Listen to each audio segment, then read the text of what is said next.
मराठा आरक्षण मिळालं, आता आंदोलन कशाला? नेते पदाधिकाऱ्यांना अडवणं योग्य नाही असं भुजबळांनी म्हटलंय। मराठा समाजाला वेगळं आरक्षण मिळावं हीच आमची भूमिका होती।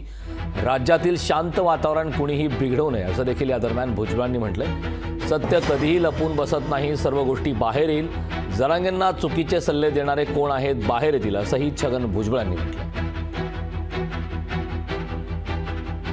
सत्य हे काय लपून बसत नाही, त्याच्यामुळे हळूहळू त्या सगळ्या गोष्टी बाहेर येतील आणि कोण त्या सगळ्याच्या पाठीमागे आहे, जरांगेंना चुकीचा सल्ला देणारे कोण लोक आहेत, कोण त्यांना असं करायला भाग पाडत आहे।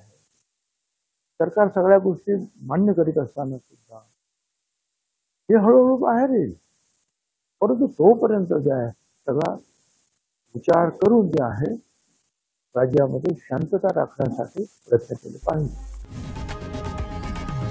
लोकशाही मराठी ऐका, पहा, जागरूक रहा।